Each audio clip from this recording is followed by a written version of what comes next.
नमस्कार, प्रदेश की number 1 debate show में आपका बहुत बहुत स्वागत। मैं हूं आपके साथ संतोष गंगवार। घुसपैठियों को बाहर करने से विपक्ष को क्या परेशानी? दरअसल ये सवाल इसलिए क्योंकि कल पश्चिम बंगाल के दुर्गापुर में प्रधानमंत्री नरेंद्र मोदी ने तृणमूल कांग्रेस सरकार पर घुसपैठ को बढ़ावा देने और घुसपैठियों को जाली दस्तावेज मुहैया कराने का गंभीर आरोप लगाया। उन्होंने साफ कहा कि जो भारतीय नागरिक नहीं है उनके खिलाफ संविधान के तहत कार्रवाई होगी। लेकिन इस बयान ने बिहार में सियासी तूफान खड़ा कर दिया। आरजेडी और कांग्रेस ने प्रधानमंत्री मोदी और बीजेपी पर निशाना साधते हुए इलेक्शन कमीशन और एसआईआर को कटघरे में खड़ा कर दिया। विपक्ष का आरोप है कि बीजेपी घुसपैठ के मुद्दे को चुनावी लाभ के लिए भुनाने की कोशिश कर रही है और इलेक्शन कमीशन एसआईआर के जरिए बीजेपी की मदद कर रहा है, जबकि बीजेपी का दावा है कि विपक्ष चाहे जितने गाल बजा ले, घुसपैठियों को बाहर हर हाल में किया जाएगा। अब ऐसे में सवाल है कि घुसपैठ का मुद्दा राष्ट्रीय सुरक्षा का मुद्दा है, इस पर राजनीति क्यों हो रही? घुसपैठियों को देश से बाहर करने के प्रधानमंत्री नरेंद्र मोदी के बयान पर विपक्ष क्यों हमलावर है? क्या बीजेपी इस मुद्दे को उठाकर कुछ समुदाय विशेष को निशाना बनाना चाह रही है, जैसा विपक्ष आरोप भी लगा रहा है?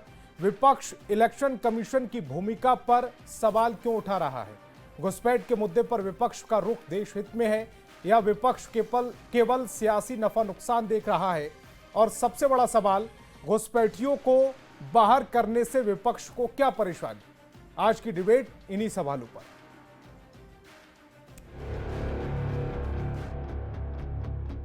जो भारत का नागरिक नहीं है, जो घुसपैठ करके आया है, उसके साथ न्याय सम्मत कार्रवाई होती रहेगी।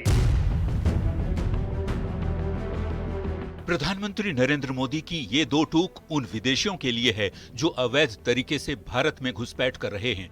शुक्रवार को बिहार और बंगाल दौरे पर पीएम मोदी ने विपक्ष पर जमकर निशाना साधा। पश्चिम बंगाल के दुर्गापुर में एक रैली को संबोधित करते हुए पीएम ने बिहार में चल रहे मतदाता पुनरीक्षण पर एकदम सख्त संदेश दिया। कड़े शब्दों में मंच से पीएम ने कहा, जो भारत का नागरिक नहीं है उस पर कानून के मुताबिक कार्रवाई होती रहेगी, ये मोदी की गारंटी है। जो भारत का नागरिक नहीं है, फिर से सुन लीजिए, जो भारत का नागरिक नहीं है, जो घुसपैठ करके आया है, उसके साथ भारत के संविधान के तहत न्याय सम्मत कार्रवाई होती रहेगी। बिहार में वोटर लिस्ट रिवीजन पर पहली बार प्रधानमंत्री ने अपनी चुप्पी तोड़ी। नेपाली, रोहिंग्या और बांग्लादेशी घुसपैठियों के खिलाफ सख्त कार्रवाई करने की चेतावनी दी। पीएम की ओर से कड़ा रुख अख्तियार करने के बाद बिहार की सियासत गर्मा गई है। आरजेडी और कांग्रेस ने पलटवार किया और निर्वाचन आयोग पर बीजेपी के इशारे पर काम करने का आरोप लगाया। देखिए, आदरणीय प्रधानमंत्री जी का एसआईआर पर बयान ये बता रहा है कि चुनाव आयोग केंद्र सरकार के रिमोट पर काम कर रही है। तो इधर उधर की बात न कर, पहले ये बता काफिला क्यों लूटा? प्रधानमंत्री जी ये बताएं कि विदेशी लोग आके भारत में बस कैसे गए, आप कर क्या रहे थे?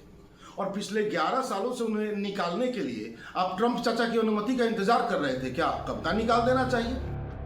बिहार में सत्तारूढ़ जनता दल यूनाइटेड और भारतीय जनता पार्टी ने पीएम मोदी के बयान का समर्थन किया है। कड़े शब्दों में घुसपैठियों को चेताया कि बिहार में अनधिकृत रूप से रह रहे या फिर जिनका नाम बिहार के वोटर लिस्ट में शामिल है, उनके खिलाफ कड़ा एक्शन लिया जाएगा। जो भारत का नागरिक नहीं है उस पर कानूनी रूप से कार्रवाई होगा। कोई भी अनाधिकृत व्यक्ति, कोई भी घुसपैठिया कैसे भारत का नागरिक हो सकता है? साफ है कि चुनाव आयोग की एसआईआर कार्रवाई पर प्रधानमंत्री नरेंद्र मोदी जी ने मुहर लगा दी है, क्योंकि यह कार्य कोई राजनीतिक दल नहीं कर रहा है बल्कि चुनाव आयोग करवा रहा है। पिछले दिनों निर्वाचन आयोग के सूत्रों ने ये बात कही थी कि मतदाता पुनरीक्षण अभियान में बिहार में बड़ी संख्या में विदेशी मतदाता मिले हैं। नेपाल, म्यांमार और बांग्लादेश के लोगों के पास भारतीय दस्तावेज मिले हैं। हालांकि फिलहाल इनकी जांच की जा रही है। देखना होगा क्या सच्चाई निकलकर सामने आती है। पटना संवाददाता विनीता मिश्रा के साथ ब्यूरो रिपोर्ट, न्यूज़ 18।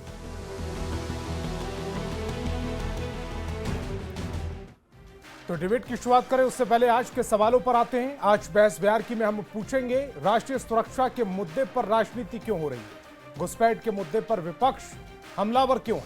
क्या प्रधानमंत्री का बयान सियासी लाभ लेने के लिए था? विपक्ष का इलेक्शन कमीशन पर आरोप कितना सही है?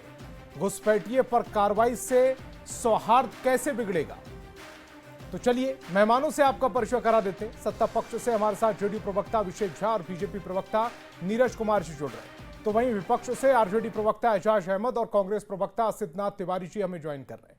इसके अलावा राजनीतिक विश्लेषक के तौर पर डॉक्टर संजय कुमार भी हमें ज्वाइन कर रहे हैं। सभी मेहमानों का बहुत बहुत स्वागत। मेरा पहला सवाल आरजेडी प्रवक्ता एजाज अहमद जी आपसे, अगर प्रधानमंत्री नरेंद्र मोदी कह रहे हैं जो लोग भारत के नागरिक नहीं हैं और अवैध रूप से भारत में घुस आए हैं उनके लिए संविधान के अनुसार कानून अपना काम करेगा, तो आपको क्यों लग रहा है कि प्रधानमंत्री मोदी एक विशेष वर्ग को टारगेट कर रहे हैं?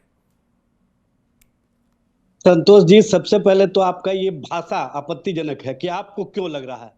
ये भाषा आप कहीं ना कहीं आपत्तिजनक इस्तेमाल कर रहे हैं। प्रधानमंत्री जी ने बोल दिया, ये कोई पूरी तरह से सच नहीं है।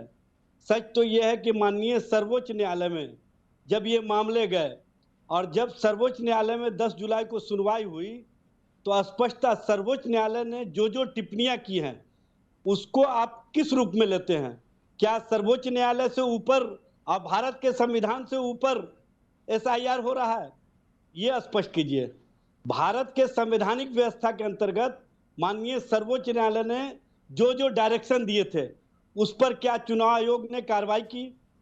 माननीय सर्वोच्च न्यायालय ने कहा था कि आप आधार को क्यों मान्यता नहीं दे रहे हैं, आप राशन कार्ड को मान्यता क्यों नहीं दे रहे हैं, आप पैन को मान्यता क्यों नहीं दे रहे हैं, और आप जिस तरह से लोगों से डॉक्यूमेंट्स मांग रहे हैं, ये कहीं ना कहीं नागरिकता का मामला आता है और नागरिकता का अधिकार आपको नहीं है।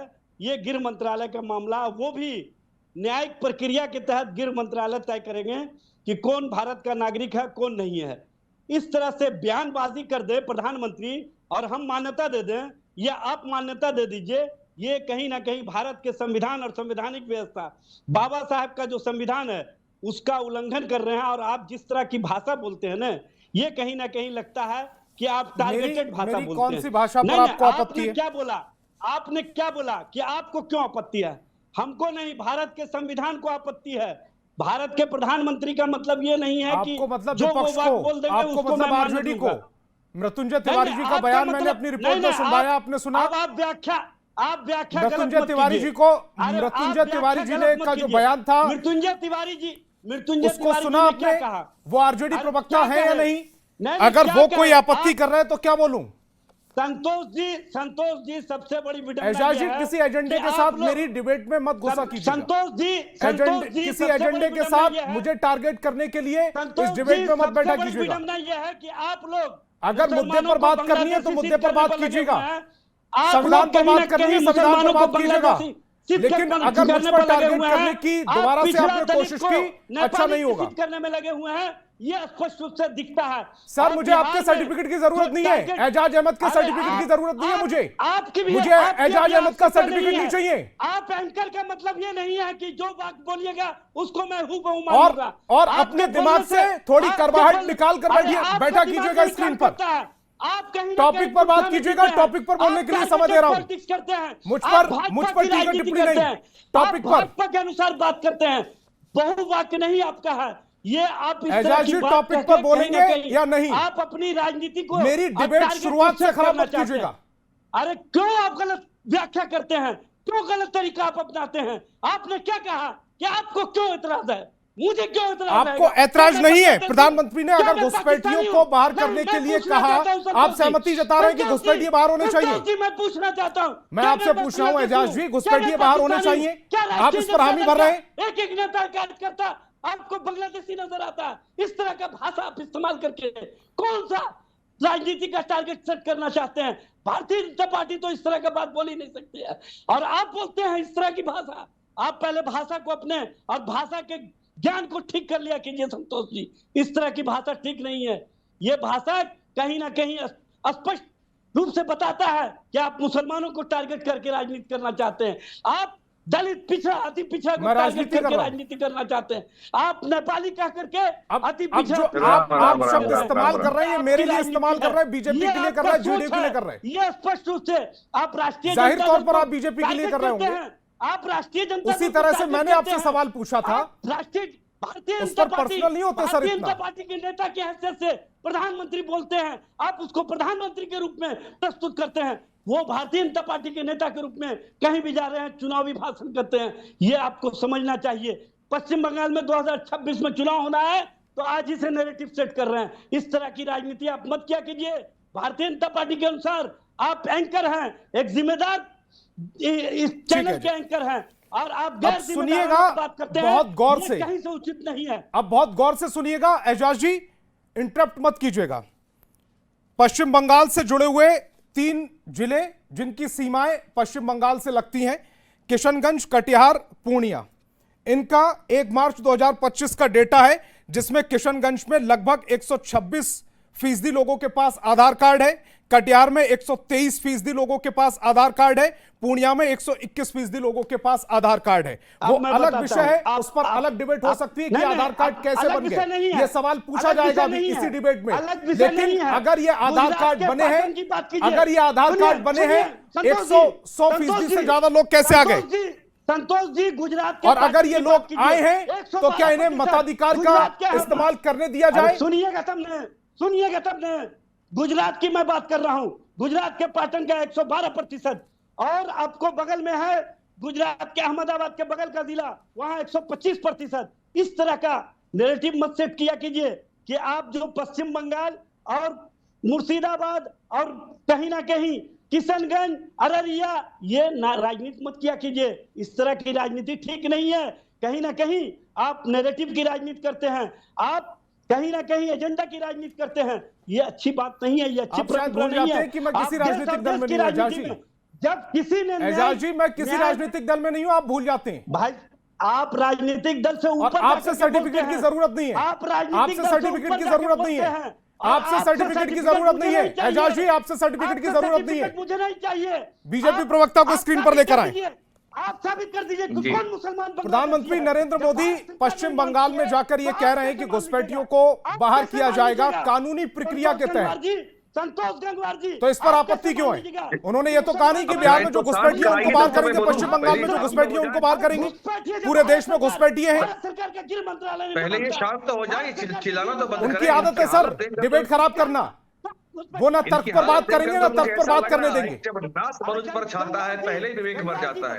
राजद वालों का विवेक बिल्कुल समाप्त हो चुका है। इनका नाश होने से पहले दिनकर जी ने बिल्कुल ठीक ही लिखा था। सर मेरे टॉपिक पर बहुत सारे मेहमान है, बड़ा पैनल है मेरे पास। माननीय प्रधानमंत्री नरेंद्र मोदी जी का बयान राष्ट्रीय सुरक्षा और संवैधानिक ढांचे की रक्षा करने वाला बयान है।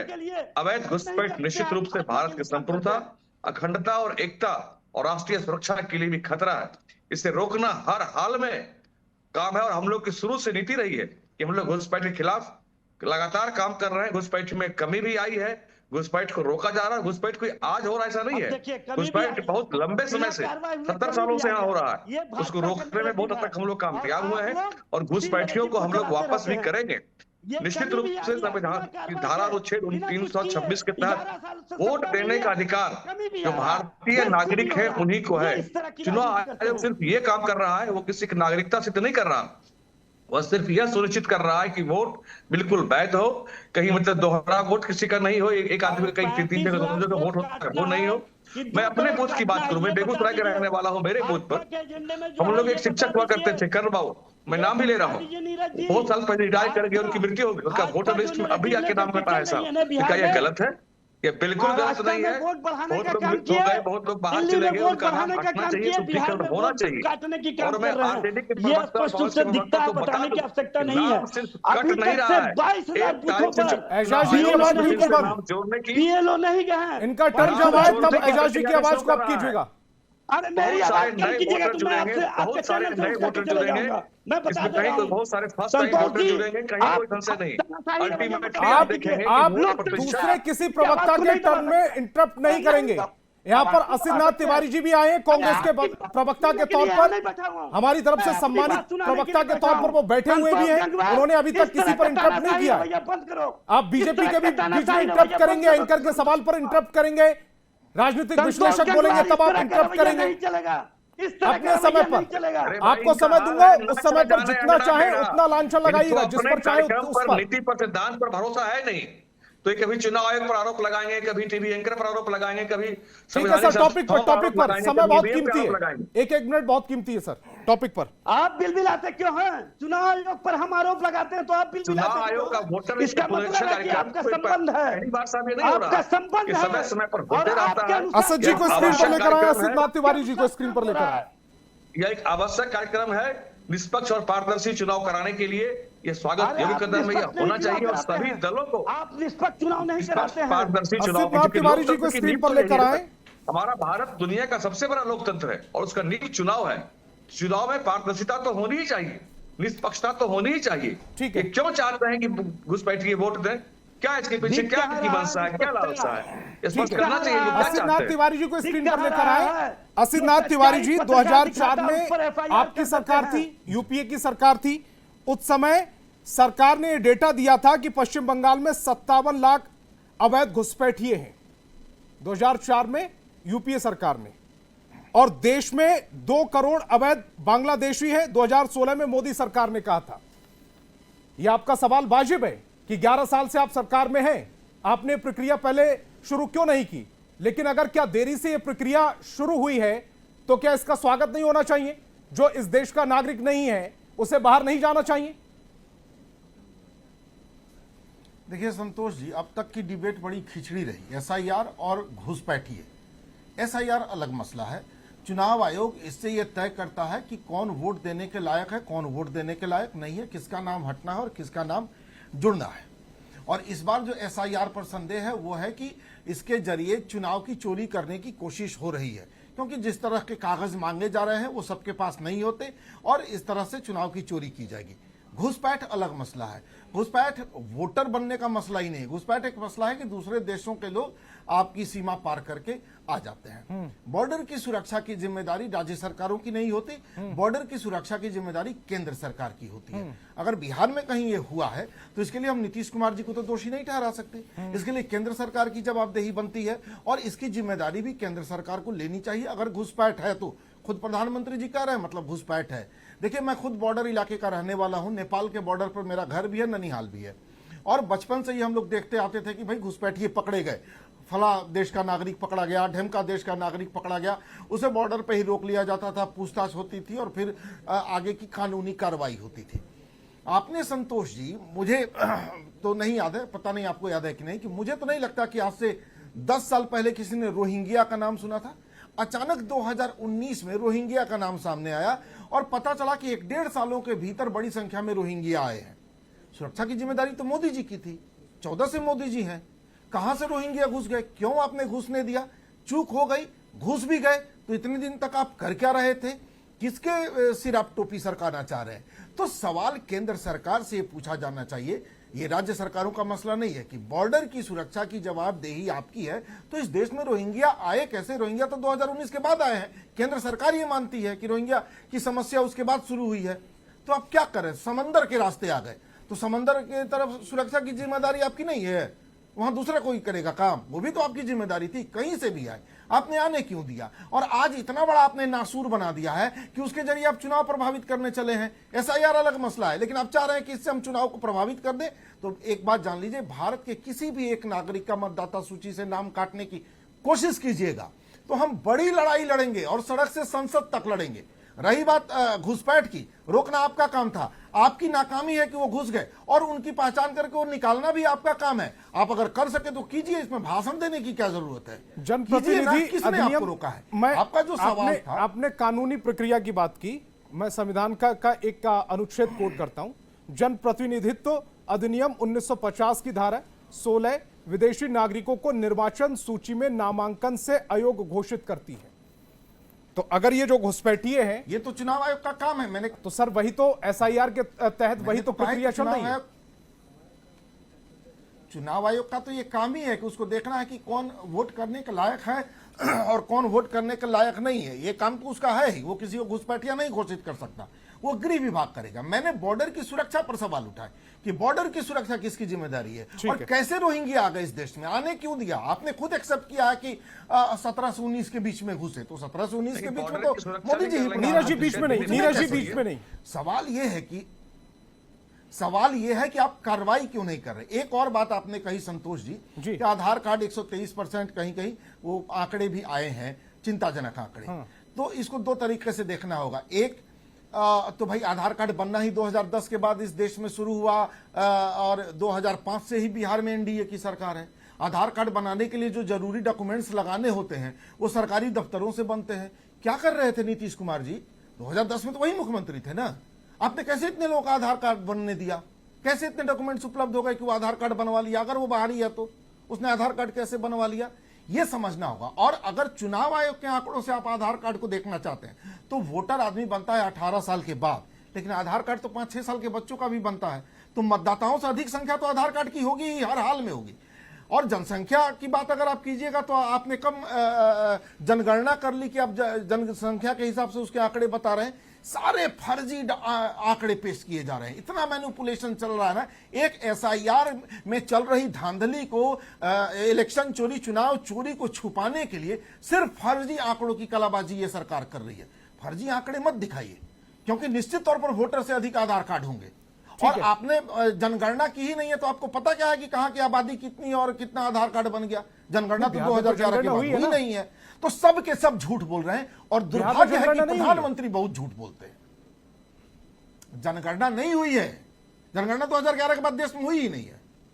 क्या बिहार सरकार दावा करती है कि उसने जनगणना करवा लिया है? जनगणना तो केंद्र सरकार का काम है, राज्य सरकार करवा ही नहीं सकती, उसके अधिकार क्षेत्र में ही नहीं है। तो जब आपकी गवर्नमेंट थी, आप आरजेडी, आप और जेडीयू ने मिलकर क्या कराया था फिर बिहार में? मजाक। वो जातीय सर्वेक्षण था संतोष जी, जनगणना नहीं सर। जातीय सर्वेक्षण डेटा तो आया था ना सर।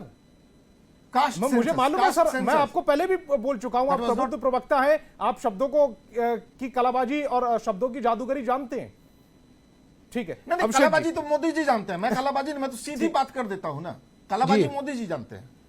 अभिषेक जी, ये तो सवाल आपसे ही पूछा जाएगा कि अगर बॉर्डर इलाकों में किशनगंज, कटिहार और पूर्णिया में अगर 100% से ज्यादा आधार कार्ड बन गए, इसका मतलब घुसपैठिए घुसे हैं। और ये आधार कार्ड ज्यादा बन गए तो कैसे बन गए? कहीं तो लापरवाही हुई होगी। नहीं, आप सही कह रहे हैं कि सवाल हमसे ही पूछा जाएगा कि घुसपैठिए कैसे चले आए। न सिर्फ बिहार में कैसे चले आए, बल्कि बॉर्डर से लगे जितने भी प्रदेश हैं, जितने भी जिले हैं, वहां पर घुसपैठिए आए क्यों, कैसे आए, आधार कार्ड कैसे बनेगा? क्योंकि आपको संतोष जी मालूम होगा कि 1947 के बाद से, जब से देश आजाद हुआ है, तब से हम ही सत्ता में हैं। कांग्रेस पार्टी कभी सत्ता में नहीं रही है। 47 में तो आधार कार्ड नहीं बन रहा था, पता नहीं दिव्य ज्ञान कहां से इनको है। मैं पूरी उम्मीद करूंगा कि शायद आप धैर्यपूर्वक सुन पाएंगे कम से कम। मैं जानता हूं कि विपक्ष का पूरा कुनबा बेचैन है। वहां एजाज जी का ब्लड प्रेशर बढ़ा हुआ है और अपनी बात कहकर शब्दों की कलाबाजी का इस्तेमाल करके असित जी निकल चुके हैं। मैं एकदम परत दर परत सब कुछ आपके सामने ला देता हूं। कांग्रेस पार्टी कभी सत्ता में नहीं रही इस देश में। अच्छा, एक बात बताइए संतोष जी, आपने ही वो बात कही, मैं कहता ही कि 2004 में यूपीए की सरकार की तरफ से कहा गया कि 47 लाख के आसपास घुसपैठिए इस देश में। 2016 में कहा गया कि 2 करोड़ के आसपास घुसपैठिए हैं। 2004 से लेकर 2014 तक यूपीए की सत्ता रही, उसके बाद एनडीए सत्ता में आया। ठीक है भाई, हम तो ये नहीं कह रहे हैं कि भाई हम जवाबदेही से पीछे हट जा रहे हैं, कैसे कुछ हुआ है हमको मालूम नहीं, या हम इस दिशा में तफ्तीश नहीं करेंगे। इस दिशा में पहल चल रही है और बहुत सारे मामलों का पटाक्षेप हुआ है। लेकिन देखिए कि किस कलाबाजी के साथ ये लोग घुमा फिरा कर कह रहे हैं कि केंद्र की सरकार की जवाबदेही है। तब तो ऐसा हो जाएगा संतोष जी कि पहली बार एनडीए सत्ता में अगर 1999 में आई, उससे पहले ये सारे कांड करके रख चुके थे। और 1999 में जब केंद्र की सत्ता में अगर आएगी कोई सरकार, या फर्ज करिए कि 2004 से लेकर 2014 तक अगर यूपीए की सत्ता रही और उसके बाद 14 में मोदी जी की सरकार, एनडीए की सरकार आती है, तो ये क्या कहेंगे कि 10 वर्षों में जो घुसपैठ हुई 2004 से लेकर 2014 तक 10-20 लाख लोग अगर घुसपैठिए के रूप में आए, तो उसकी रिस्पॉन्सिबिलिटी किसकी है? मोदी जी की है। क्या फर्जी बात है? अरे भाई, ये एक बड़ी समस्या है। हम इसको विपक्ष के चश्मे से नहीं देख रहे हैं, हम इसको देख रहे हैं कि अगर हमारे मुल्क में बाहर से लोग आते हैं, हमारी लोकतांत्रिक प्रक्रिया को प्रभावित करते हैं, तो हमारे लिए तो ये चैलेंज के रूप में है। आज हम सत्ता में है संतोष जी, हो सकता है कल को एनडीए सत्ता में ना भी रहे, इनकी सत्ता आ जाए, किसी और की सत्ता आ जाए, लोकतंत्र की खूबसूरती जनता किसी को मौका दे सकती है। लेकिन बुनियादी सवाल तो होगा ना कि भाई इस कोड़ को हम दूर कैसे करें, इसके लिए हम क्या निवारण की नीति अपनाएं, उस पर कोई चर्चा नहीं है। ये गेंद फेंकने वाली जो तरीका है इनका वो सामने आ रहा है कि भाई मोदी जी जाने, ये जाने, वो जाने। अरे भाई हम जानते हैं इस बात को, इसीलिए ये प्रक्रिया हो रही है और हम इसका समर्थन करते हैं कि कोई घुसपैठिया हमारे देश, हमारे प्रदेश, हमारे जिले, हमारे कस्बे में आकर के हमारी लोकतांत्रिक प्रक्रिया को प्रभावित करेगा, हम ऐसा नहीं होने देंगे। इसलिए मोदी जी ने यह बात कही है कि भाई जहां भी मामले सामने आएंगे हम कार्रवाई करेंगे। अब ये बात बहुत रिमार्केबल है कि इस बात से इनको बेचैनी क्यों है। जो सवाल आपने पूछा विपक्ष के साथियों से, चूंकि इसके खिलाफ बोल रहे थे, एक परसेप्शन बनता है ना कि कोई टॉपिक उठाए आप उसके खिलाफ बोल रहे हैं। क्यों खिलाफ बोल रहे हैं भाई, आप सवाल तो पूछ जाएंगे। तो एजाज जी एकदम भड़क उठे आप पर, आप पे ही सवाल उठा दिया। मुझे तो आज ही मालूम चला संतोष जी आपके बारे में भी कि आप भी पॉलिटिक्स में हैं। मैं तो ये समझ रहा था कि आप विशुद्ध पत्रकारिता कर रहे हैं। हम दूसरी एजाज जी पर नहीं जाते। एक बात और मैं बता देता हूं आपको, बस एक बात मैं और बता देता हूं कि जैसे हमारे विपक्ष के साथी कहते हैं, आप जिस तरह की भाषा इस्तेमाल करते हैं, अगर मैं भाषा इस्तेमाल कर दूंगा ना तो बैठना छोड़ दीजिए। अरे झाजी मत बोलिए। अभी आपके एक विधायक बोल रहे थे हम लोग के बारे में, झाजी के बारे में, तिवारी जी के बारे में जहर उगल रहे थे आपके विधायक, उनको कब निकालेंगे? अरे झाजी और तिवारी जी के खिलाफ, शर्मा जी के खिलाफ आपके विधायक कह रहे थे इस तरह की अपमानजनक अशोभनीय टिप्पणियां, उनके खिलाफ कार्रवाई कब करें? रुकिए एजाज जी, शांत से सुनिए। दरअसल आप अपना चेहरा बेनकाब करते हैं। आपसे ज्यादा कोई अरे आजकल धमका कर क्या लीजिएगा सर? कोई लोकतांत्रिक मूल्यों को समझने को तैयार नहीं। क्यों बेचैन हो रहे हैं भाई? आपको धमका रहे हैं सर? आपका मिलेगा, बोलिएगा। आप जेडीयू प्रवक्ता को क्यों धमका रहे हैं? एंकर को क्यों धमका रहे हैं? एजाज जी, यहाँ पे काम करिए, आपको बड़ी दिक्कत हो रही है, बड़ी आपको दिक्कत हो रही है, थोड़ी शांति रखिए। आपको बड़ी दिक्कत हो रही है, समझ सकते हैं, थोड़ी शांति रखिए। मेरा पैनल है संतोष जी, मैंने सबको सम्मान के साथ यहाँ पर बुलाया है, उनका पक्ष जानने के लिए। आप किसी गेस्ट को धमकाएंगे नहीं, एजाज जी आप किसी गेस्ट को नहीं धमकाएंगे। अरे ये लोग क्या धमकाएंगे?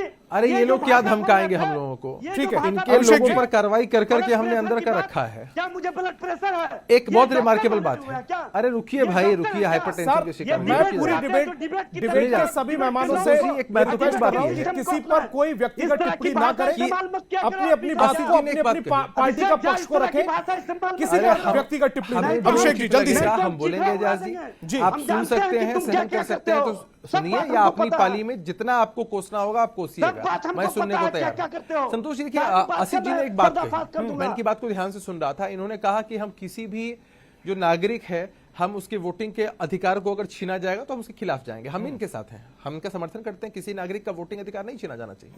लेकिन जरा देखिए ना कि विपक्ष के साथी इन्होंने एक और बात कही कि भाई बहुत सारे ऐसे डॉक्यूमेंट्स हैं जो लोगों के पास नहीं है, वो वोटिंग राइट से वंचित हो जाएंगे। इनको ऐसा क्यों लगता है कि वो जो लोग हैं जिनको साजिशन वोटिंग राइट से वंचित रखा जाएगा वो इनके ही वोटर होंगे?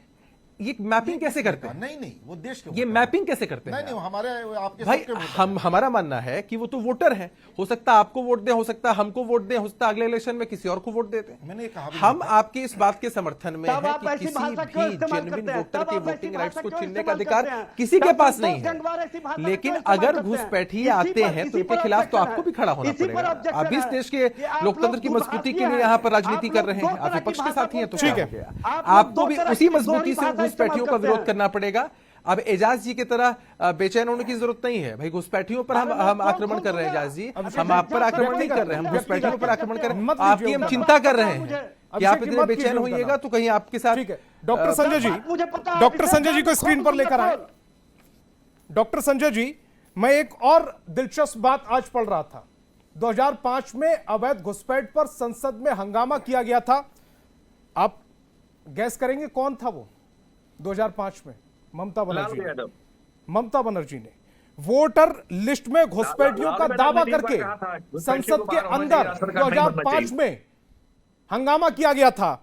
और अब घुसपैठियों का नाम अगर प्रधानमंत्री नरेंद्र मोदी ले रहे हैं तो राजनीतिक विरोध में उनका भी विरोध किया जा रहा है। नहीं, देखिए, चीजों को दो नजरिए से देखने की जरूरत है। कोई एक नजरिए से चीजों को अगर आप देखेंगे तो ठीक है, उसका एक पक्ष ही दिखेगा। सिक्के के दोनों पहलू पर देखने की जरूरत है। और दूसरी चीज, सारे प्रबुद्ध प्रवक्ता हैं अपनी अपनी पार्टी के, बड़े सम्मानित हैं। एक आग्रह तो मैं भी करूंगा आपके साथ कि व्यक्तिगत ना हो। ठीक है, जो भी तर्क आपके पास है आप अपनी पार्टी का पक्ष रखिए, अपने गठबंधन का पक्ष रखिए, लेकिन व्यक्तिगत जब आप होंगे तो चूंकि पूरा बिहार देखता है, पूरा झारखंड देखता है, मैं समझता हूं कि आपकी गरिमा घटेगी, इसलिए व्यक्तिगत होने की जरूरत नहीं है। हम लोग अपने अपने तर्क को रखने यहाँ आए हैं। बिल्कुल आपने सही कहा कि ममता बनर्जी जी ने हंगामा ही नहीं किया था, बल्कि लोकसभा से इस्तीफा भी दे दी थी, यही घुसपैठिए के सवाल पर। ठीक है, उनके इस्तीफे को स्वीकार नहीं किया गया था, लेकिन वो तो आर्काइव से निकाल करके देख लीजिए कि संसद के पटल पर इस्तीफा तक दे दिया था उन्होंने। कांग्रेस के ही गृह राज्य मंत्री थे वो श्री प्रकाश जायसवाल जी, उनका बयान को देख लीजिए, पार्लियामेंट में घुसपैठियों को लेकर के उन्होंने क्या बयान दिया था। तो अलग अलग तर्क अलग अलग कालखंड में रहे हैं। अगर ये सच है कि घुसपैठिया आ जाते हैं, ठीक है, जिनकी भी गलती से आज गए, जिस सरकार की भी चीजें छूटी वहां से, उनके अधिकारियों से एसएसबी ने ध्यान नहीं दिया और वो घुसपैठिया आ गए। लेकिन घुसपैठिए को किसी पार्टी के साथ क्लब कर देना भी उचित नहीं है, मैं इससे कतई सहमत नहीं हूँ। बतौर प्रधानमंत्री जी ने अगर दुर्गापुर की जमीन से घुसपैठियों को कहा कि हम संवैधानिक तरीके से ही सही, हम उन घुसपैठियों को देश से बाहर निकालेंगे, बिल्कुल, देश के प्रधानमंत्री हैं, कॉन्स्टिट्यूशनल डेमोक्रेसी ने उनको ये ताकत दी है, बिल्कुल उनको निकालना चाहिए। लेकिन ये घुसपैठिए इनके मतदाता हैं और इनके विरोधी हैं, ये कैसे चीजें तय हो गई? ये तो चीजें अभी तय नहीं हुई है।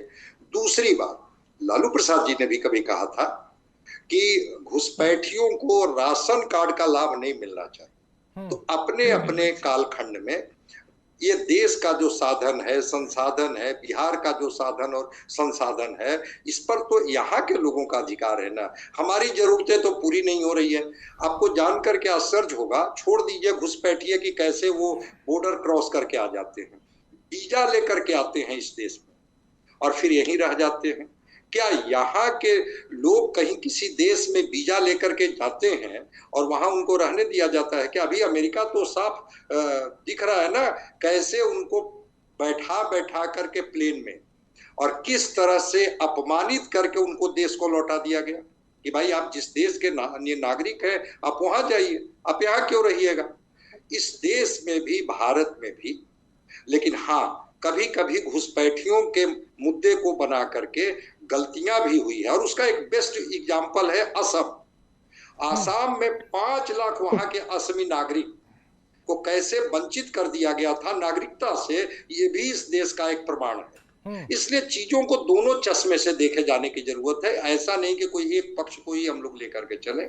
ठीक है भाई, वो लोग कह रहे हैं कि हम तो बरसों से यहाँ रह रहे हैं, फिर हमारी नागरिकता को लेकर के आपको क्यों शक है? हमें क्यों मान लिया गया कि हम बाहरी हैं? मेरा कहना है, मैं एक मिनट में अपनी बात को समाप्त कर दे रहा हूं। मेरा कहना है कि अगर लगता है कोई प्रमाण है, ऐसे कैमरे पर भी कई तस्वीरें आई हैं जिसमें लोगों ने स्वीकार किया है कि हाँ मैं बांग्लादेशी हूँ, हाँ मैं बर्मा से आया हूँ, हाँ मैं नेपाल का नागरिक हूँ, ऑन कैमरा लोगों ने स्वीकार किया है। और बॉर्डर से कोई मतलब नहीं होता है। दिल्ली में ही एक चांद मियां पकड़े गए थे, उन्होंने बताया कि कितने लोगों को हम किस तरह से लाते हैं और घुसपैठ कराते हैं, वो रिकॉर्डेड है।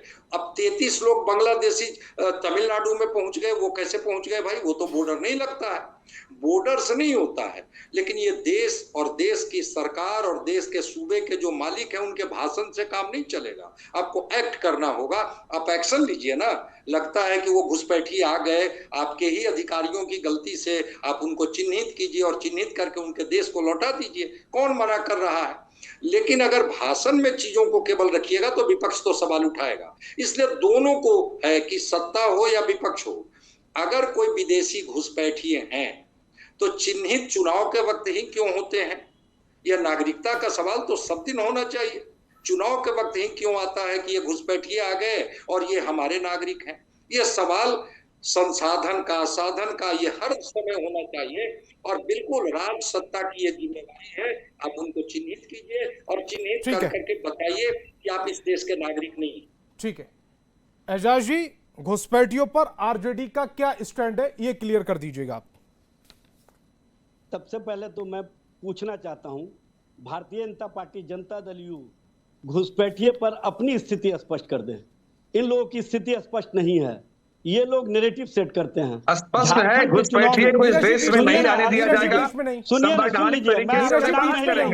मैं आपका नाम नहीं लिया हूं, मैं आप लोगों की तरह नहीं हूं बदतमीज कि नाम लूंगा। सबसे पहले थोड़ी सी भाषा, सबसे पहले तो झारखंड के चुनाव में इन लोगों ने घुसपैठिए को मुद्दा बनाया। झारखंड के चुनाव में इन लोगों ने, अरे सुन लीजिए ना, बीपी वाले बहुत डॉक्टर आप लोग आ गए हैं ना, सबका जो है ना बीपी नाप देंगे बढ़िया से, ज्यादा हिम्मत कीजिए, सबका बीपी नाप देंगे। एजाजी आप फिर धमकाने लगे, झारखंड के चुनाव में नहीं, वो बीपी क्यों बोलेगा, मैंने उनको इंटरप्ट किया, आप उनका बीपी नाप देंगे, ये धमकी नहीं हुई। डॉक्टर है क्या, वो डॉक्टर है क्या? अरे सर मैंने संवैधानिक सर्टिफिकेट भाषा में उनको रोका ना, मैंने मना किया। आप उनका बीपी नाप देंगे, ये क्या भाषा हुई? आप उनको बदतमीज बोल दिए, क्या भाषा हुई? नाप देंगे हम, नाप देंगे, बोल दिए ना, नाप देंगे, बोल दिए नाप देंगे। ठीक है, टॉपिक पर आइए। यहाँ पर कोई किसी की धमकी नहीं सुनने वाला सर, आप कोई यहाँ पर किसी से कम नहीं है, सबके लिए कानून बराबर है। एजाजी टॉपिक पर। झारखंड के चुनाव में इन लोगों ने नैरेटिव सेट किया, घुसपैठिए को मुद्दा बनाया, कोर्ट तक मामला गया, लेकिन ढाक का 3 पात। ये दिल्ली के चुनाव में बांग्लादेशी घुसपैठिए, रोहिंग्या घुसपैठिए मुद्दा बनाया, ढाक का 3 पात। इन्होंने महाराष्ट्र के चुनाव में मुद्दा बनाया, ढाक का 3 पात। अब जब इन लोगों को लगा कि बिहार में तेजस्वी जी के नेतृत्व पर लोगों का विश्वास और समर्थन है, और जब सर्वे आया तो आरएसएस कैंप में घबराहट हो गई, और आरएसएस और भाजपा ने मिल करके ये ज्ञानेश गुप्ता के माध्यम से जिस तरह से चुनाव आयोग को यह अधिकार नहीं है कि किसी की नागरिकता जांचे, और चुनाव आयोग जो 11 डॉक्यूमेंट मांग रहा है उसमें सारे नागरिकता के मामले हैं। फिर वही बात, चुनाव आयोग का मैंने अभी पढ़ के बताया, जनप्रतिनिधित्व अधिनियम 1950। अरे वो सब पढ़ाते रहे, इससे पहले संविधान में ही अंकित है जी। अब लगातार उस तरह भाई संविधान, ठीक है, संविधान से अपनी बात को रखिए। सुन लीजिए गंगवार जी, संविधान में अंकित है, लेकिन माननीय सुप्रीम कोर्ट का रिमार्क्स भी आप पढ़ करके बताइए कि सुप्रीम कोर्ट ने क्या कहा। सुप्रीम कोर्ट ने क्या कहा कि ईएसआर, सुप्रीम कोर्ट ने सुझाव दिया कि आधार कार्ड को अगर चुनाव आयोग चाहे तो पहले उसमें शामिल कर सकता है। अगर सुप्रीम कोर्ट आदेश देता तो चुनाव आयोग को उसका पालन करना पड़ता। चुनाव आयोग को यह अधिकार नहीं है कि किसी का नागरिकता जांचे, ये गृह मंत्रालय का अधिकार है, और वो भी न्यायिक प्रक्रिया कैसे तय करेगा कि फिर जो जिस आदमी को वो मताधिकार का इस्तेमाल करने का हक दे रहा है वो भारतीय नागरिक है या नहीं, वो कैसे जांचेगा फिर? तब मैं पूछना चाहता हूं, ये कह रहा है ना संविधान। अरे सुनिएगा तब। गुजरात के मुख्यमंत्री रहते हुए नरेंद्र मोदी ने आधार का सबसे अधिक विरोध किया था। गुजरात के मुख्यमंत्री रहते हुए नरेंद्र मोदी ने उसके बाद किस तरह से वोटर आई कार्ड उसके बाद कांग्रेस ने भी किया, जब उनकी सरकार आ गई आपने किया, 2017-18 तक किया। नहीं, सुन लीजिए ना, जो बात देखिए, इसी को कहते हैं नैरेटिव सेट में आप चले जाते हैं। आप इस तरह का मत वक्तव्य कीजिए। ये भारतीय जानकारी, किसी बात की जानकारी होना। भाई आपके पास जानकारी नहीं है, आप जानकारी का अभाव रखते हैं, आपके पास नहीं जानकारी। ठीक है, आपके पास जो जानकारी है बहुत जल्दी से रखिएगा, उसके बाद बहुत जल्दी से सुप्रीम कोर्ट का रिमार्क क्यों नहीं पढ़ रहे हैं, ये बताइए ना। और मैंने सब पढ़ के सुना दिया, डिबेट भी कर ली उस पर। आरजेडी से आप कौन होते हैं पूछने वाले? भारत का संविधान और संवैधानिक व्यवस्था पर सबको यकीन है, और सब उसी संविधान के अंतर्गत चलता है। आरजेडी संविधान के दायरे के अंदर नहीं आती कि आरजेडी से कुछ सवाल पूछा जाए। डिबेट में आरजेडी को बुलाया है यहाँ पर, तो किस लिए बुलाया? सवाल पूछने के लिए बुलाया ना आरजेडी को। संतोष गंगवार जी, नीरज जी को स्क्रीन पर लेकर आए। नीरज जी, झारखंड में इसी घुसपैठिए के मुद्दे पर आपको मुंह की खानी पड़ी। अरे संतोष जी, मैं बड़ा स्पष्ट कर दूं, घुसपैठिए के मुद्दे पे मुंह की खानी पड़ने की चुनाव जीते, घुसपैठिए का मामला मसला वो नहीं है। मसला है कि घुसपैठ के मुद्दे पर भाजपा शुरू से बड़ा स्पष्ट रहा है कि घुसपैठिए को देश में घुसने नहीं देना है, उन्हें रोकना है, उन पर संविधान सम्मत कार्रवाई करनी है। और माननीय मेरा सवाल ये है, इस मुद्दे को आपने झारखंड में भी जोर शोर से उठाया था, वहां मतदाता आपके पक्ष में नहीं गया? साहब मैं फिर से वही बात कहता हूं, ये मेरा चुनावी एजेंडा नहीं है भाजपा का, ये एजेंडा है देश की एकता को मजबूत करने के लिए हम लोग काम करते हैं, देश की संप्रभुता को कायम रखने के लिए हम लोग ये काम करते हैं, सिर्फ चुनाव जीतने के लिए काम नहीं कर रहे हैं। और जरा समझ लीजिए, माननीय मोदी जी ने जो भाषण दिया है उनके बयान में किसी भी समुदाय अथवा जाति के खिलाफ कुछ नहीं कहा है। अभी तो उन्होंने रूल ऑफ लॉ को लागू करने की दिशा में एक ठोस कदम उठाने की बात की है। तो समानता और न्याय की गारंटी देता है। आप किसी हद तक देश को दांव पर लगाने के लिए तैयार बैठे और नागरिक देश को आप दांव पर लगाने के लिए तैयार बैठे हैं, ये बात समझ लीजिए। उनका यह बयान है कि जो भारत के और चुनाव आयोग कोई जान लीजिए, चुनाव आयोग कोई नागरिकता किसी तो नहीं कर रहा, न किसी नागरिकता वो छीन रहा है, वो सिर्फ इतना सुनिश्चित कर रहा है कि जो भारतीय नागरिक है, प्रधानमंत्री नहीं छीन सकते हैं, वोट का अधिकार दिया है, प्रधानमंत्री भी नहीं छीन सकते हैं, ये बात समझ लीजिए। करना चुनाव आयोग का अधिकार है, इसमें कोई राजनीतिक दल उसको हस्तक्षेप नहीं कर सकता। और घुसपैठ पे साहब चुनाव हारे अथवा जीते डजंट मैटर, देश को घुसपैठियों से मुक्ति चाहिए। कि यहाँ के नागरिकों की हमारी करते हैं घुसपैठिए, यहाँ की जो योजनाएं बनते हैं उसका जो छिपे हुए लाभ लेते हैं, उससे यहाँ के नागरिकों की हमारी देश में नैरेटिव सेट करते हैं, तभी देश की चिंता लेकर आए। अरे आपको देश की चिंता नहीं है, बीजेपी तो साफ कह रही है कि उनके लिए चुनावी मुद्दा ही नहीं घुसपैठिए, उनके लिए राष्ट्रीय मुद्दा है, राष्ट्रीय सुरक्षा का मुद्दा है। मैं फिर संतोष जी कहूंगा कि बड़ी खिचड़ी की जा रही है। एसआईआर और घुसपैठ, मैं बार बार कह रहा हूं, दोनों अलग मसला है। घुसपैठ अलग मसला है, मतदाता पुनरीक्षण अलग मसला है। मैं कोशिश कर रहा हूं घुसपैठ पर बातचीत करने की, लेकिन दोनों प्रक्रिया इस समय ऐसी चल रही है कि कंफ्यूजन बहुत ज्यादा है। प्रवक्ता लगातार उसको मर्ज करने की कोशिश कर रहे हैं। जी नहीं, आपने चुनाव आयोग के अधिकारियों का बयान सुना होगा कि इतने लोगों के नाम काट दिए गए क्योंकि वो घरों पर नहीं मिले।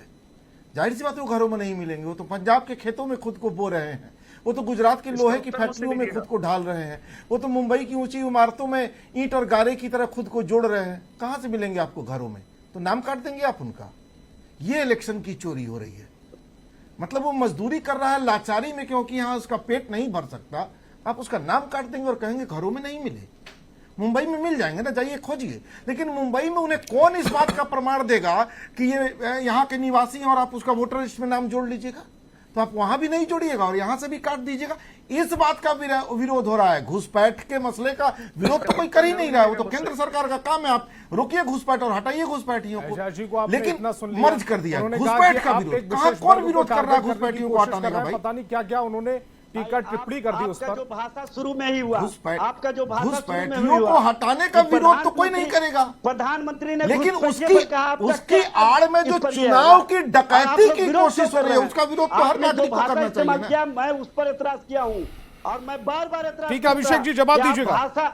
आप अपने भाषा को ठीक कर लिया कीजिए अभिषेक जी। अरे सर मुझे किसी मुसलमान को हमें लगता है कि आरजेडी से किसी को भी भाषाई ज्ञान, भाषाई मर्यादा, किसी से नहीं बोला, ये मेरी भाषा नहीं थी। बोलने का अधिकार भी नहीं है आपको बोलने का, आरजेडी को बोलने का अधिकार दिया है कि किसी का बीपी नाप सकता है वो डिबेट में। आप एंकर से हट जाइएगा। आरजेडी कानून से ऊंचा है। आपको न्यूज 18 ने, ठीक है सर, आपका समय नहीं है, आपका टर्न नहीं है, काम कीजिए। टर्न पर बोलिएगा अभिषेक जी।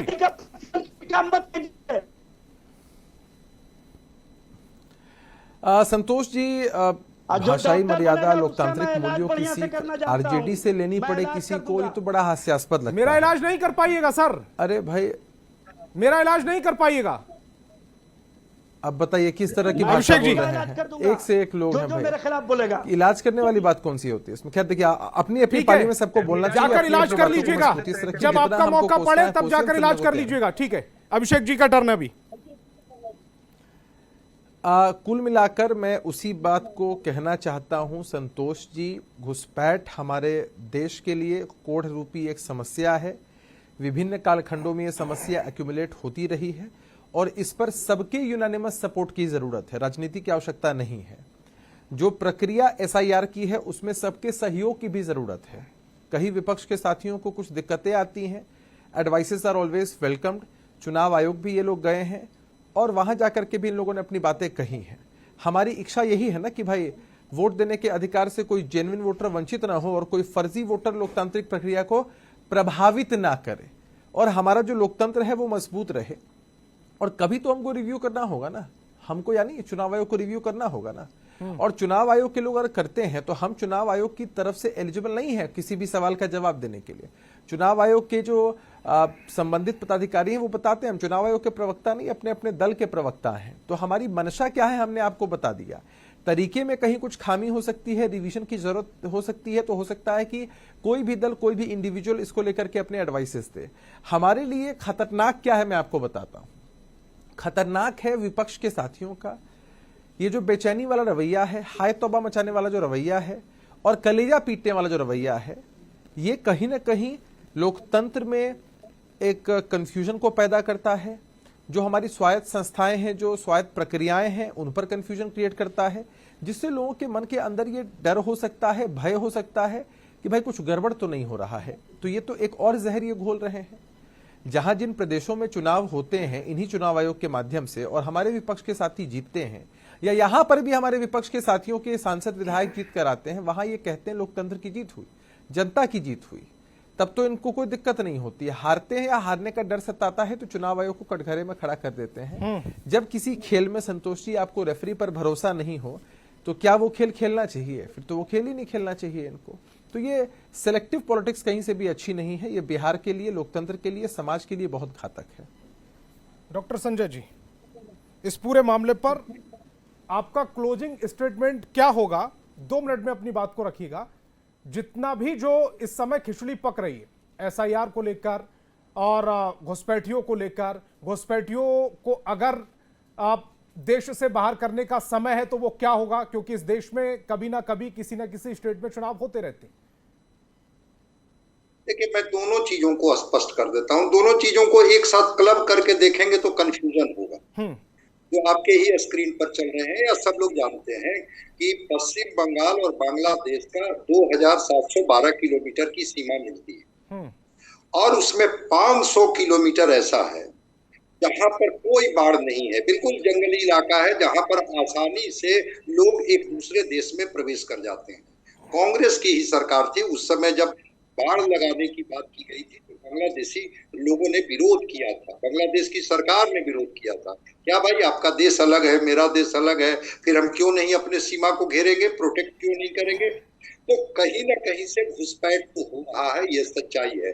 आंकड़ा मुझे नहीं पता है कि वो घुसपैठ का आंकड़ा कितना है, लेकिन हाँ ये भी सच्चाई है। मैं एक बार आंकड़ा पढ़ देता हूं क्योंकि आपने आंकड़े की बात की। 2000 सरकार का आंकड़ा है, 2016 में 1601, 2017 में 907 घुसपैठ हुई है, 2018 में 884, 2019 में 1109 और 2020 में 955। ये आंकड़ा सरकार की ओर से दिया गया है घुसपैठियों को लेकर। जी तो विपक्ष के सवाल हैं कि अगर आपके पास आंकड़े हैं तो फिर आपकी एसएसबी सीमा सुरक्षा बल करती क्या है? जिनको आपने तैनात कर रखा है बॉर्डर पर, वो चाहे नेपाल का बॉर्डर हो, चाहे बांग्लादेश का बॉर्डर हो, चाहे वो बर्मा का बॉर्डर हो, जहां से भी आपकी सीमाएं मिलती हैं, आपने तैनात किया है तो आप अपने अधिकारियों को सख्त कीजिए। गलती चीजें तो छूट रही है आपसे। दूसरी बात, अब मैं आ जाता हूँ इंटेंसिव रिवीजन पर। इंटेंसिव रिवीजन में बिल्कुल ये सही बात है कि अगर चुनाव आयोग को किसी भी व्यक्ति पर लगता है कि वो मतदाता सूची में उसका नाम है लेकिन वो देश का नागरिक नहीं है, आप उस पर एफआईआर कर सकते हैं और गृह मंत्रालय को आप उसकी सूचना दे सकते हैं। लेकिन चुनाव आयोग को वास्तव में नागरिकता तय करने का अधिकार नहीं है। ये बिल्कुल वेल एस्टेब्लिश्ड फैक्ट है। तो अगर आपको शक है, शक के ही आधार पर उन पर एफआईआर कराइए, उसमें बजाते गृह मंत्रालय को भेजिए, गृह मंत्रालय उनकी जांच करेगा। जांच करने के बाद वो नागरिक है नहीं है वो गृह मंत्रालय का तय करने का काम है, आपका तय करने का काम नहीं है। ये एस्टेब्लिश्ड फैक्ट है। रह गई बात कि इसमें पक्ष और विपक्ष को इस रूप में चीजों को लेने की जरूरत नहीं है कि अगर ये घुसपैठी आ रहे हैं या घुसपैठिए के नाम पर वास्तव में इस राज्य के जो सही मतदाता हैं उनको घुसपैठिया बना करके कोई पार्टी उनको वोटर लिस्ट से नाम हटा देगी और इसका फायदा कोई और पार्टी ले लेगी, बिल्कुल आपत्ति करने का अधिकार है।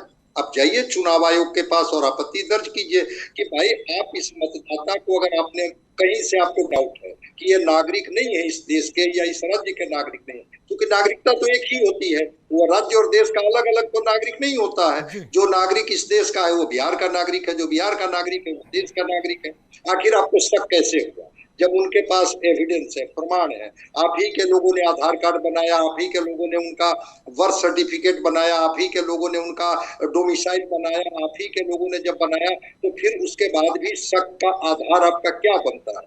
ठीक है, उन पर एफआईआर कीजिए और उसके बाद गृह मंत्रालय उसको देखेगा, तहकीकात करेगा। लेकिन टाइमिंग को लेकर के बस आधा मिनट में मैं अपनी बात 29 सेकंड, टाइमिंग को लेकर के अगर विपक्ष के सवाल है तो विपक्ष का सवाल उठाने का लोकतंत्र में अधिकार है कि आखिर ये सारे जो सुधार होते हैं ये चुनाव के वक्त ही सारे सुधार क्यों होते हैं? अगर देश के प्रति आप इतने ही ईमानदार हैं तो ये सुधार की प्रक्रिया अनवरत चलनी चाहिए। लेकिन अगर केंद्र सरकार कह रही कि वन इलेक्शन वन नेशन, तब भी उसका विरोध हो रहा है, तो चुनाव तो पूरे साल कहीं ना कहीं किसी ना किसी स्टेट में रहेंगे सर। ठीक है, किसी के विरोध और समर्थन करने से कोई फर्क नहीं पड़ता है। ठीक है एजाज जी, 30 सेकंड आपके, सभी प्रवक्ताओं के पास 30 सेकंड। एजाज जी जल्दी से। देखिए, चुनाव आयोग का काम है वोटर्स का रिवीजन करना और ये अधिकार है, लेकिन किसी के वोट काटने से पहले आपको कारण बताना होगा। और जो बीएलओ के माध्यम से जो प्रक्रिया चल रही है, 22,000 बूथ ऐसे हैं बिहार में जहां एक भी बीएलओ नहीं पहुंचे हैं, और बीएलओ के माध्यम से स्वयं उनके फॉर्म को अब कहीं ना कहीं अपलोड किए जा रहे हैं। ये स्पष्ट रूप से दिख रहा, बताने की आवश्यकता नहीं। मेरे ही परिवार में ऐसा हुआ है और मैं उनसे फॉर्म लेके आया हूं, एप्लीकेशन लेके आया हूं, लेकिन उसके बावजूद भी अपलोड कर दिया गया। ये इस तरह का प्रक्रिया जब हम लोगों के साथ हो रहा है तो समझ लीजिए कि किन के साथ। ठीक है नीरज जी, जल्दी से रिएक्ट कीजिएगा। पता नहीं। और दियारा क्षेत्र में 4 पुस्तकों का डॉक्यूमेंट्स मांगा जा रहा है, जादवों से 4 डॉक्यूमेंट्स मांगा जा रहा है। ये बात समझने की आवश्यकता है। तो वोटर छट जरूर रहे हैं, लेकिन 1 अगस्त के बाद उनको दावेदारी करने की प्रक्रिया भी शुरू होगी। जिनका नाम अगर गलती से कटा है उनको जोड़ने की प्रक्रिया शुरू होगी। जब आपके पास लिस्ट जाएगा, वोटर भी जुड़ेंगे। जिस बूथ पर मैं हूं सर बेगूसराय में, वहां तो अल्टीमेटली 100 होगा, 150 वोट बढ़ रहा आपके अनुसार काम होगा। आप यही तो चाहते थे। तो चुनाव आयोग बिल्कुल निष्पक्ष और पारदर्शी तिवारी जी जल्दी से, लोकतंत्र की रक्षा करने वाला यह कदम है। संतोष जी, जो आदमी रोहिंग्या घुसपैठ को नहीं रोक पाया, वो पूरे देश में घुसपैठियों की पहचान करके उन्हें निकाल देगा, ये आपको लगता है? मोदी जी को बड़ी बड़ी बात फेंकने की आदत है। एक और बड़ी बात फेंक गए। अभिषेक जी आपसे माफी, क्योंकि अब मेरे पास अब समय नहीं बचा। तमाम मेहमान मेरे साथ जुड़े, आपका बहुत बहुत शुक्रिया। और बहस बिहार की में फिलहाल इतना।